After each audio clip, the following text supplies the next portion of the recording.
Hi folks, in this video I'm going to go over how I paint the worn leather waistcoats as seen on my Evil Sons orcs.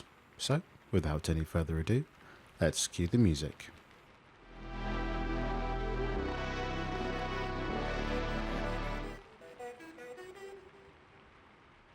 To start out with, I'm going to be applying a base coat of black leather from scale 75 all over the areas that I want to be brown leather. And the reason that I've chosen black leather from scale 75 is that there's some nice purple tones within the brown. But if you just want to use a dark brown from any other brand, then Rhinox Hide or Charred Brown would be suitable alternatives if you're just going for a dark brown base coat without any subtlety into the leather. Otherwise, I really recommend the black leather from scale 75. Although the gel medium is a little finicky sometimes, it is a really nice purpley brown colour. And it's just a matter of applying this in a few thin coats until we get an even coverage all over the areas we want to be brown. For the first highlight, I have made a 50-50 mix of the black leather from the previous stage and brown leather from scale 75. If you don't have the brown leather is an almost identical colour to Mournfang Brown from Games Workshop. And what I'm doing with this mix is I'm laying this on almost like a base coat, but I'm just leaving the black leather in the deepest recesses and shadows. As you can see, I've left this quite thin, so I can really see with what I'm working with. If you are really confident with shape defining, then you can go ahead and apply this very quickly in a thicker layer, but I wanted more control as I wasn't sure of where exactly I was going to leave in shadow, as there are not too many defined folds on the back of this orc waistcoat. Just like with our previous step, it is a matter of keeping this in thin layers and applying up till you get a nice solid finish. The thinner you keep it, the more coats this is going to take, but it does give you that little extra bit of control. If you are quite sure with knowing where you want to place your shadows, then you can go away and get away with doing this in 2 thin coats. I've kept it thin enough to do this in more like 3 or 4. There's no right or wrong way to apply this layer.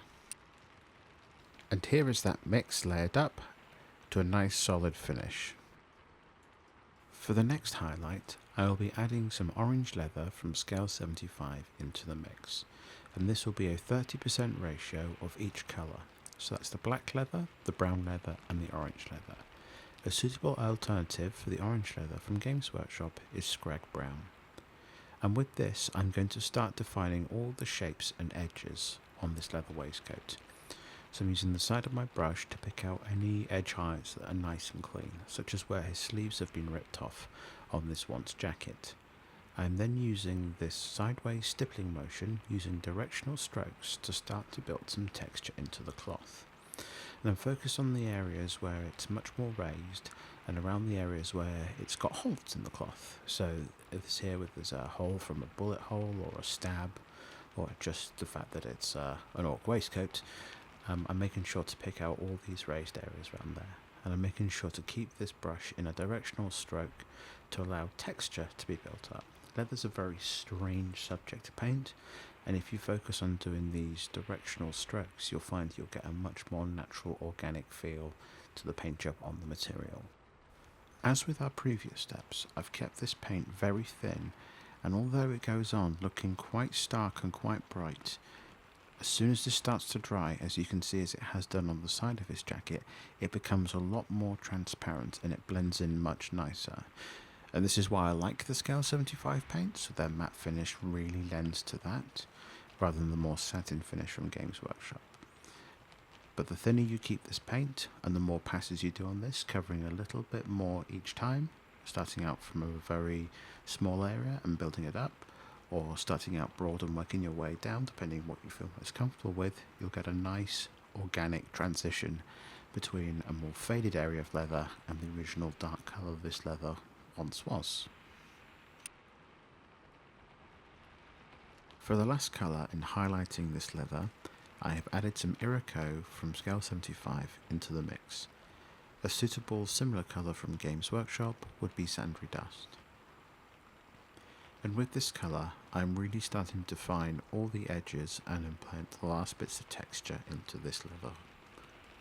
So to do this, I'm highlighting the sleeves where they've been ripped off, and then I'm using a almost stippling stabbing motion with the tip of the brush with thinned paint to create small sharp lines on the ridges and where I want texture to be built up, where the leather has rubbed or worn and faded away due to the raised position of this jacket with this muscular orc sitting in the middle. I'm also using this to highlight the underside of any holes, rips and tears in the jacket to give the illusion of depth. Once you have painted all through this, you can then come back in with the green, the base coat from our original skin colour video, and then we can paint inside these holes. I wouldn't recommend doing those until you are fully happy with painting through the leather jacket. And once again, you want to keep this paint fairly thin, still enough viscosity to it so you have control when doing these sharp lines, but if you keep it thin down to a layer consistency, you will have lots of control when doing the stippling and sharp line drawing motion. I would recommend doing a little bit of this, waiting for it to dry and seeing what you think to it before committing to even more onto the leather. I wanted to try and keep this leather feeling reasonably new without going too cracked and faded on it. After all, if you're going to be doing 60 of these boys, you don't want to go super deep into perfect weathered cracked leather, as you will drive yourself insane.